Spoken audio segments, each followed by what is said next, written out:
રહ્યા છે, કારણ કે જર્મનીની ટેકનોલોજી અને સાથે સાથે ભારતની પ્રગતિ અને ભારતના જે આ તમામ જે ભારત અને જર્મનીને જ્યારે એક કરશે ત્યારે ટેકનોલોજીની દ્રષ્ટિએ ભારત જે છે વધુ પ્રગતિના પંથે આગળ વધશે.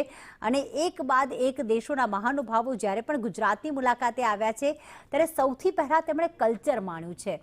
જ્યારે પણ કોઈ ડોનાલ્ડ ટ્રમ્પની વાત હોય કે અગાઉ શી જિનપિંગની વાત હોય, ખાસ તેઓ ગુજરાતના કલ્ચર અને ગુજરાતના ઉત્સવ વખતે તેઓ જ્યારે ગુજરાતની મુલાકાતે આવતા હોય છે ત્યારે એ રંગ, એ ઉત્સવ, એ ઉત્સાહ, ઉમંગ જઈને આશ્ચર્યચકિત થઈ જતા હોય છે. અને આજે પણ આપ જોશો કે ખુલ્લી જીપ છે, જર્મનીના વાઇસ ચાન્સેલર પતંગ ઉડાવતા નજરે પડી રહ્યા છે.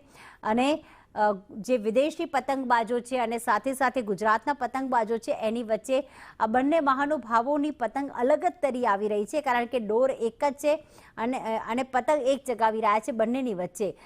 ખાસ તેમનું સ્વાગત કરવા માટે આપ જોશો કે મોદીજીનો પતંગ, વડાપ્રધાન નરેન્દ્ર મોદી, આઈ લવ મોદી એવો પતંગ પણ અત્યારે આપ નિહાળી રહ્યા છો.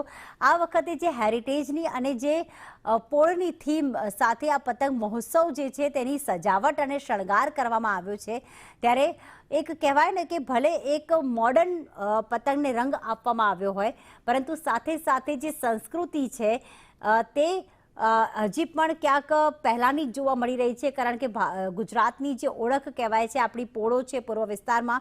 અને એમ પણ તમે ઉત્તરાયણનો પર્વ જોશો પૂર્વ અને પશ્ચિમ, આમ તો આખા ગુજરાતમાં તેની ઉજવણી કરવામાં આવે છે, પણ ખાસ અમદાવાદની ઉત્તરાયણ એ સૌથી સારી હોય છે એવું કહેવામાં આવે છે. અને એમાં પણ પૂર્વ વિસ્તારમાં ઘણી વખત આપણે જોતા હોઈએ છીએ કે પશ્ચિમ વિસ્તારમાં જ્યાં પતંગ એટલા ઉડતા નથી, એ પૂર્વ વિસ્તારમાં જે પોળમાં જે જૂના મકાનો હોય છે ત્યાં ધાબા ભાડે પણ રાખતા હોય છે.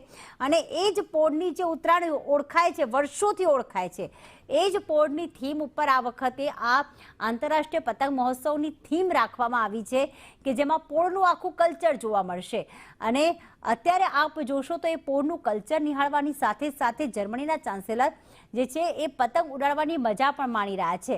પહેલાં માત્ર 1 થી 2 પતંગ દેખાતા હતા, પરંતુ અત્યારે આખું આકાશ જાણે રંગબેરંગી પતંગોથી રંગાઈ ચૂક્યું છે, કારણ કે જેવું જ આ ઉદ્ઘાટન થયું, વિદેશી પતંગબાજો સવારથી જ રાહ જોઈને બેઠા હતા કે ક્યારે તે પોતાના દેશમાંથી જે પતંગ લાવ્યા છે, ખાસ પતંગ જે આકર્ષણનું કેન્દ્ર છે, અને તેમના માટે પણ આ એક જે ક્ષણ છે, સોહામણી ક્ષણ કહી શકાય, કારણ કે એક તો પતંગ ઉડાડવાની મજા, ગુજરાતની સંસ્કૃતિનો ભાગ બનવાની મજા, અને એવા સમયે વડાપ્રધાન નરેન્દ્ર મોદીની સાથે પતંગ ઉડાડવાની મજા.